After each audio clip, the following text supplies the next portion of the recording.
জীবনে অনেক সময় এরকম সিচুয়েশন আসে যে আপনার সামনে এক বা একাধিক অপশন আছে, কিন্তু আপনি তার কোনোটাই সিলেক্ট করতে পারছেন না, কারণ প্রত্যেকটা অপশানই আপনার বিপরীতে। তার মধ্যে যে কোনো অপশান আপনি সিলেক্ট করলেও সেটা আপনার বিপক্ষেই চলে যায়। এমন পরিস্থিতি যদি আপনার জীবনে আসে তাহলে আপনি কি করবেন? আজকের ভিডিওটা শেষ পর্যন্ত দেখতে থাকুন। অনেক মোটিভেশনাল গল্প আপনি শুনেছেন, আজকের গল্পটা একটু অন্যরকম। ভিডিওটা শেষ পর্যন্ত দেখুন, আশা করি আপনার ভালো লাগবে। কিছু সময় আমাদের আউট অফ দ্য বক্স চিন্তা করতে হয়, অর্থাৎ সামনে যে অপশানগুলো আছে কঠিন সময়ে তা ছাড়াও আমাদের সামনে অন্য হিডেন অপশান থাকতে পারে, আর সেটা যেটা আমরা চোখে দেখতে পাচ্ছি না সেটা আমাদের জীবনকে পরিবর্তন করতে পারে। তাই আমাদেরকে মাঝে মধ্যে একটু অন্যরকম ভাবতে হয়।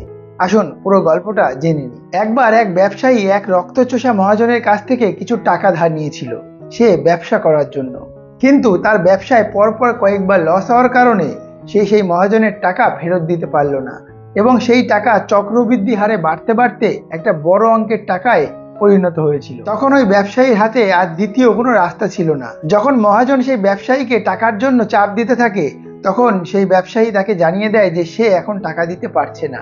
তখন মহাজন তাকে বলে, তোমার সামনে দুটো রাস্তা আছে। নাম্বার 1, হয় তোমার সবকিছু বিক্রি করে আমাকে আমার টাকা শোধ করে দাও, অথবা নাম্বার 2, তোমার মেয়ের সাথে আমার বিবাহ দাও।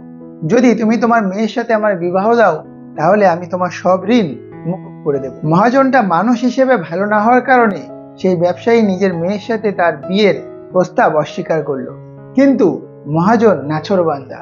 তখন মহাজন সেই ব্যবসায়ীকে বলল, আমি তোমাকে আরো একটা সুযোগ দিতে পারি। আমাদের বাগানে যে পাথরের রাস্তা আছে সেই রাস্তা থেকে আমি দুটো বস্তায় কালো এবং সাদা পাথর ভরবো।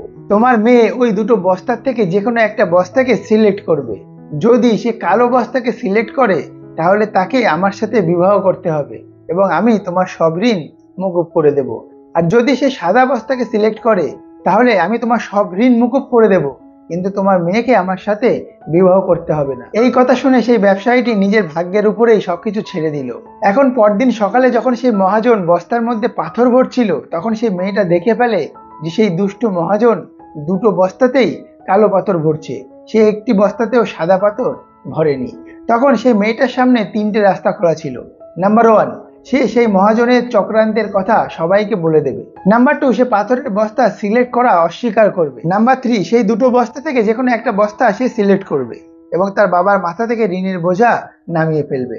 এই তিনটি অপশানই ছিল তার বাবার ইচ্ছার বিরুদ্ধে, তাই সে ভাবতে লাগলো কি করবে। এখন সে আমরা যেটা ভাবছি তাছাড়াও একটু অন্যরকম করেছিল, সে আউট অফ দ্য বক্স চিন্তা করেছিল, তাই জন্য সেই যাত্রা থেকে সহজেই বেঁচে গেল। যখন মহাজন তাকে একটা বস্তা সিলেক্ট করতে বলল, তখন সে সেখান থেকে একটা বস্তা তুলে নিল এবং সে সেই বস্তাটা খোলার আগেই নিচের খাদে ফেলে দিল। এমন ভাবে ফেললো যাতে সে লোককে বোঝাতে চাইলো তার হাত থেকে অসাবধানতা বশতই সেই বস্তাটা নিচে পড়ে গেছে। এখন মেয়েটি সবাইকে বলল, ঠিক আছে, আমার হাত থেকে বস্তাটা নিচে পড়ে গেছে তো কি হয়েছে, মহাজনের কাছে তো আরো একটা বস্তা আছে। আপনারা সবাই সেই বস্তাটা দেখেই নিশ্চিত হতে পারবেন যে আমার বস্তাটায় কি ছিল। যেহেতু মহাজন দুটো বস্তাতেই কালো পাথর ভরেছিল, তাই মহাজন নিজের বস্তাটা খোলার পরে সবাই মেনে নিল যে মেয়েটি যে বস্তাটা তুলেছিল সেটা সাদাই ছিল। আর এভাবেই মেয়েটি তার বাবার মাথা থেকে ঋণের বোঝা তো নামিয়ে ফেললো, কিন্তু সেই মহাজনকে বিবাহ করলো না। এভাবেই আমরা যদি কিছু সময় আউট অফ দ্য বক্স চিন্তা করতে পারি, আমাদের সামনে যে অপশানগুলো আছে সেটা ছাড়াও যদি দূরের কথা ভাবতে পারি, সেটা ছাড়াও যে দূরে অন্য কোনো অপশান থাকতে পারে সেটা মেনে নিতে পারি, তাহলে কিন্তু আমরাও এরকম বিপদ থেকে বাঁচতে পারবো। তাই জীবনে আপনার সামনে আপনি যেটা দেখছেন সেটা ছাড়াও যে পাশে অন্য কিছু থাকতে পারে সেটা একবার চিন্তা করুন।